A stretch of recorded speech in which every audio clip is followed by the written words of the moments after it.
Buenas hermanos, ¿cómo andan? Quiero hablarles sobre el Salmos 3. Este es un salmos de petición que está relacionado con un acontecimiento que tuvo en su vida David cuando estaba huyendo de su hijo Absalón. Eso dice el epígrafe de este salmo y es un salmo de petición, como vamos a ir viendo, porque en primer lugar recurre a Dios el salmista. Vamos a ver que dice: "Oh Jehová", recurre a Dios, pues él sabe que no puede por sus propias fuerzas vencer este problema que está teniendo. Él estaba huyendo de Jerusalén, salió a las afueras de Jerusalén, así como Cristo. Y vemos también que es un salmo de petición porque describe él su lamentable estado, ese lamentable estado de estar afuera de Jerusalén. Dice: "¿Cuántos se han multiplicado mis adversarios?". Todos se estaban yendo de a poco y se estaban multiplicando esos de los que les abandonaban a él. ¿Cuántos se han multiplicado? Muchos son los que se levantan contra mí. Se estaban rebelando contra el rey David en ese entonces. Muchos son los que dicen de mí: no hay de él, para él, salvación en Dios. Se la mediten. Muchos son inclusive los que dicen: mira lo que está pasando. Inclusive su hijo le abandonó y ahora está tomando Jerusalén. Dios ya se separó de David, así como se separó de Saúl. Le usó a Saúl un tiempo, después le dejó. Y ahora está pasando con David. Ya no hay más salvación para él. Y esto le tocaba al corazón de David. Le llegaba a su alma, a su espíritu. Muchos son los que dicen de mí. En hebreo esto es algo interior a mi alma, en el corazón, en las entrañas. Muchos dicen acerca de mi persona, de mi carácter, que yo ya no tengo más relación con Dios. Y eso era como tocar la yugular de David, pues él todo lo podía hacer por medio de Dios. Porque Jehová estaba con él, dice 1 Samuel y 2 Samuel, él hacía todo y vencía. Inclusive generaba la envidia de Saúl porque Saúl veía, dice, que Jehová estaba con él. Entonces, a David no le gustaba que le digan eso, le chocaba, generaba en él un malestar que le digan eso, que no hay más salvación. Y parecía que las cosas se estaban dando para los malos. Parecía que Dios no estaba con él, pero vamos a ver que no. Y vemos también que es un salmo de petición porque pasa a afirmar la confianza que tiene en Dios. Y luego va a validar esa confianza en otro versículo. Pero primero vemos que pasa a afirmar la confianza. Pues a pesar de todo lo que están diciendo los enemigos y lo que está pasando, que su hijo se rebeló, dice: "Mas tú, Jehová". El contraste. Acá, como se jacta David, se gloría en Dios. "Eres escudo alrededor de mí, mi gloria". Se gloría en Dios, mi gloria. Es Dios, ¿no? "Y el que levanta mi cabeza, el que me hace andar erguido a pesar de mi situación". ¿Por qué? Porque David se tapó la cabeza, se fue descalzo y subió al monte de los Olivares, luego cuando se estaba escapando de Jerusalén. Descalzo y se tapó la cabeza, y todos también los de su pueblo que le siguieron, los que permanecieron con él también, como avergonzados, subieron al monte de los olivos. Pero que dice: "Jehová, tú eres escudo alrededor de mí". No solamente un escudito chiquito que le protege de la parte de delante, sino que hace una metáfora para que muestre que todo él está protegido por Dios. Y además que Dios es la gloria de él. La gloria es la dignidad que tiene, el peso, el valor que tiene. También debido a las conquistas que conquistó, eso le carga de méritos buenos, no malos. Le llena de los atributos buenos de un rey.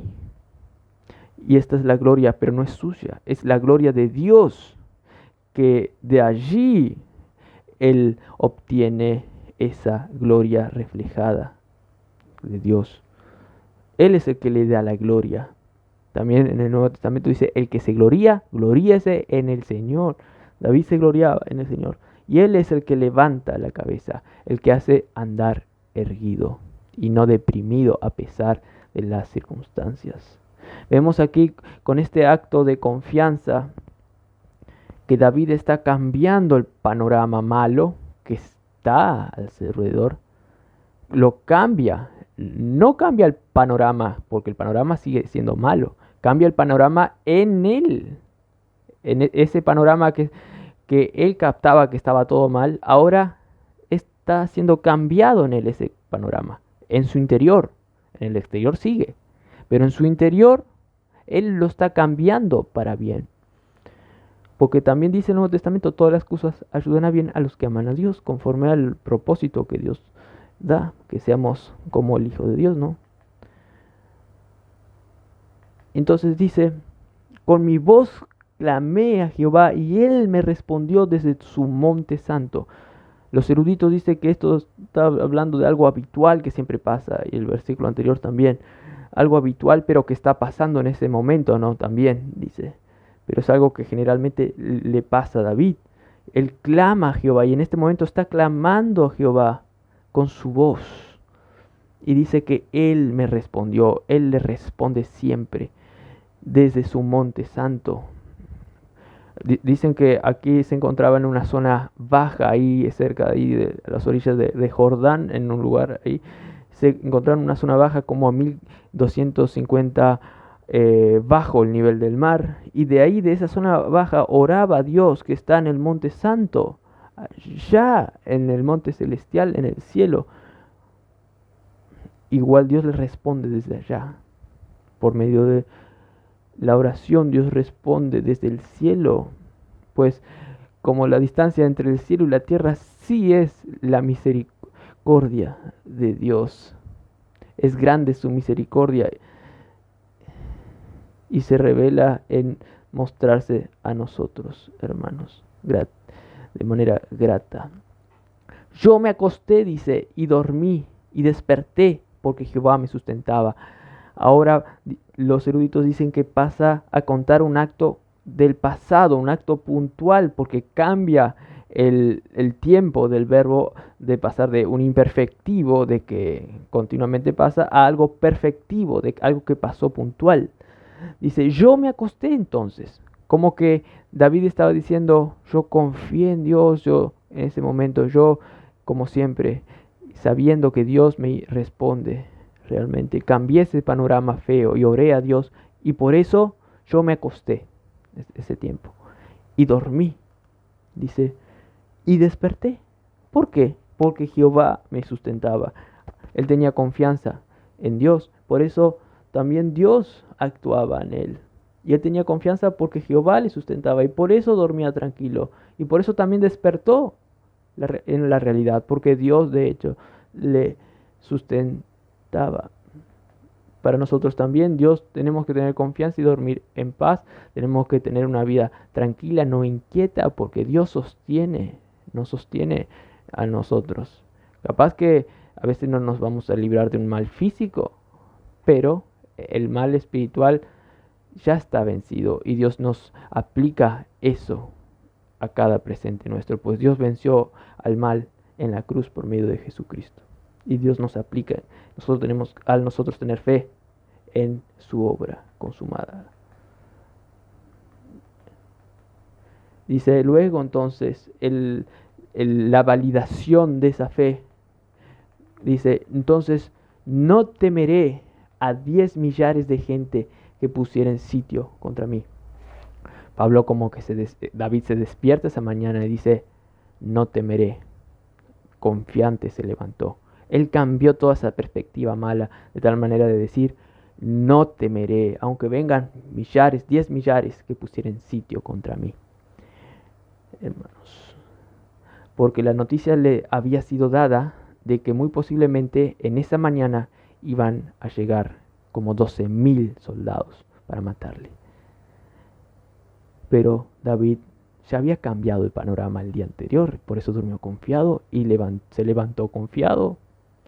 Y tú también puedes experimentar esto en tu día a día, hermanos, porque Dios ya ganó la batalla en Cristo, como vamos a ir viendo. Ahora vemos también que es un salmo de petición, porque pasa la petición en sí, diciendo dos peticiones. En primer lugar, que ruega a Dios para que le salve. En segundo lugar, para que haga juicios. Dice, levántate Jehová. Este levántate en hebreo se refiere a que Dios inicie la batalla, y también se puede interpretar como que es algo que ya mira el futuro como favorable, que de hecho se va a levantar y va a ganar. Levántate Jehová, sálvame Dios mío. Vemos otra vez que aparece la petición de ayuda, de salvación. Dios mío, porque tú heriste a todos mis enemigos. Y ahí pasa a decir lo que los malos van a merecer, tienen que merecer, y que Dios hace. Tú heriste a todos mis enemigos en la mejilla. Cuando dice esto, es una forma metafórica de decir que lo que le retenía a Dios para no juzgar ya salió. Eso vemos, por ejemplo, en el caso de un profeta que le bofetea en la mejilla a Micaías, cuando Micaías dice una verdad acerca de Acab. Entonces le da una bofetada, como que iniciando ya la batalla. Lo que le retenía ahí salió, y ahí se desprendió y salió lo que tenía en sí. ¡Pah! A veces, y ahí salió lo que tenía. Lo que le retenía ya no lo retuvo más, y ahí expresó lo que tenía. Y bueno, esto es el inicio del ataque de Dios. Ahí empezó, y luego dice que los dientes de los perversos quebrantaste. Esos dientes que estaban preparados para devorarles a David y a su pueblo, Dios los quebrantó. Y ahora vemos que es un salmo de petición, porque ahora también hay una bendición para la nación. Luego del rey haber agarrado confianza, haberse levantado bien, da una bendición para su pueblo. Pide a Dios, ruega por una bendición, y expresa: la salvación es de Jehová, sobre tu pueblo sea tu bendición. Pero vamos a enfocarnos en esto que es interesante. La salvación es de Jehová. Ahí David se levantó tranquilo la mañana y dice: la salvación es de Jehová. ¿Por qué? Porque a pesar de que su pueblo iba a luchar luego contra la gente que se rebeló, al pueblo israelita que se había rebelado, iban a luchar e iban a ganar. La salvación realmente venía de Jehová. Dios iba a usar a ellos como instrumentos para ganar. Inclusive dice que varios murieron por el bosque. Muchos más fueron los que murieron por el bosque que por lo que mataron los soldados. Vemos que Dios estaba también, pero Dios también estaba luchando a través de los soldados de David. Ahí vemos las salvaciones de Jehová, la soberanía de Jehová. Todo es de Jehová. Aún cuando David agarró las 5 piedras y tiró tiró una al Goliat, aún así Dios era el que estaba actuando ahí. Porque David decía: están peleando contra el escuadrón de Dios viviente, y es Dios que te va a matar, prácticamente, y usó otras palabras. Dios lo usó a David, y así también Dios usó a su pueblo. Y luego, como que viendo que ya ganó, también el rey da una bendición al pueblo, como el intermediario. A veces son los reyes, sacerdotes, que dan, los jueces, que son como un intermediario que expresan la bendición por medio de una palabra de bendición al pueblo. La bendición de Dios lo expresan con palabras al pueblo. La bendición para ustedes sea esto. Y ahí expresa: sobre tu pueblo sea la bendición. La bendición tiene que ver con la potencia de generar vida, producción, bienes en cada uno. bienes espirituales, y en aquel entonces también abarcaba el término de bienes materiales, de agarrar tierras, etcétera, fructificar la tierra y eso. Pero lo más importante, el alma en esa época también. Y en el cielo nosotros también vamos a tener realmente las tierras físicas para nosotros. Vamos a tener todo, salud, prosperidad en el cielo. Pero aquí lo espiritual principalmente en este siglo. Bueno, vamos a pasar por Cristo a este Salmos. Cristo es el verdadero rey. David era imperfecto. Inclusive sus imperfecciones le llevaron a Absalón ser así. Por ejemplo, es el caso de David cuando hizo algo malo, mató a Urías, y luego ¿qué dice Dios? Por causa de esto no se apartará espada de la casa tuya. Y por eso estaba sufriendo estas consecuencias. Y por eso venían todas estas desgracias. Pero aún así David tenía el derecho de reclamar la salvación, porque Dios le había perdonado ese pecado y tenía el derecho de que sus consecuencias malas no les sigan molestando, y por eso tenía derecho de pedir la salvación aún de las consecuencias que él tuvo. Esto también dice un autor, Bruce Walking. Pero Cristo no, Cristo es el Rey perfecto. Él no hizo nada malo, fuimos nosotros los que hicimos malos, pero Él se hizo maldición por nosotros. Él, allí en la cruz, afuera de Jerusalén, como David que se fue afuera, estuvo cabizbajo también, así, cabizbajo, desanimado un poco antes también, en el sentido espiritual humano, no pecaminoso, no.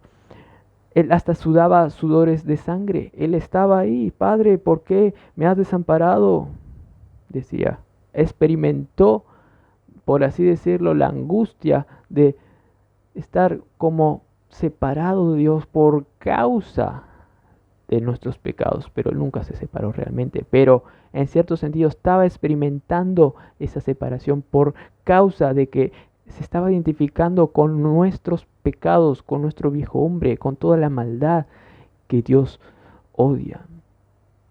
Y ahí igual Cristo clamó, como dice Hebreos, y Dios le oyó y le libró. Cristo es el Rey perfecto y que luego resucitó. La victoria ya estaba ganada y que ahora se está manifestando esa victoria en nosotros y va a ser consumada en el siglo venidero. Pero acuérdense que Cristo ya lo consumó en la cruz, es un hecho ya que vamos a ir al siglo consumado. Es más, nosotros ya estamos en ese siglo, estamos sentados con Cristo, pues resucitamos con Él en los lugares celestiales de una manera espiritual, posicional, que se revela en este siglo aún, porque hay una interconexión de siglos, como yo le estuve hablando también en el salmo anterior. Pero Cristo entonces es el Rey perfecto, que hizo más perfecto que David las cosas. Y por lo tanto, si nosotros estamos en Cristo, nosotros podemos ser como Jesús y como David. Porque si David hizo algo perfecto allí, es porque Cristo ya lo había hecho en el futuro. La Biblia es así. Todas las cosas buenas que hicieron los justos, inclusive antes del Antiguo Testamento, era en virtud de que Cristo luego iba a hacer algo que les iba a posibilitar hacer esto. Pues aún Abraham creyó en el Evangelio de una manera no tan clara, pero por eso se le fue contado a justicia. Y porque creyó en el Evangelio, le pasó eso, pero el Evangelio no era algo posible que iba a pasar o no sé. No, el Evangelio ya estaba decretado y en la mente de Dios ya estaba consumado el Evangelio, en la mente de Dios, claro, porque para Dios todos así. Y por eso ellos vivían bien, porque el poder salía de lo que Cristo iba a hacer, la mente de Dios ya hizo, hermanos. Y nosotros ahora, porque estamos en Cristo, ahora, inclusive después de la crucifixión de Cristo, podemos actuar mucho mejor que David. No vamos a ser perfectos, pero vamos a estar en un progresar continuo, de tal manera que nosotros también podemos ser como Él, de cambiar las circunstancias adversas que se reflejan en nuestra alma a veces de manera agobiante. Lo podemos cambiar en nuestros corazones y tener confianza y llegar a ese clima de decir, no temeré, voy a dormir tranquilo, voy a estar en paz a pesar de las circunstancias, voy a deleitarme en la salvación de Dios, en que estoy con Cristo, en que tengo la esperanza del llamamiento para estar con Él, tengo las riquezas de la gloria en mí, que se me comunica para hacer cualquier cosa en la vida, tengo el poder de su resurrección que hizo resucitar a Cristo entre los muertos actuando en mí, para actuar justamente. Es un poder inimaginable, tanto que es mayor de lo que pido o imagino, como dice Efesios 3:22. Hermanos, podemos actuar así, podemos cambiar las circunstancias, podemos tener gozo, paz, vida, los frutos, el fruto del Espíritu en nuestra vida, para andar gozosos, porque Dios está a favor nuestro, porque Cristo hizo algo por medio de nosotros, de tal manera que en cualquier circunstancia podemos orar y Dios nos va a responder. ¿Saben por qué? Porque Cristo un día vivió su vida perfecta, oró perfectamente, murió en la cruz y resucitó, para que eso sea lo que Dios vea en nosotros cuando oramos. Y por eso va a responder, pues Dios responde solo por los méritos de su Hijo amado, en quien tiene contentamiento. Que tengan un buen día en Cristo Jesús.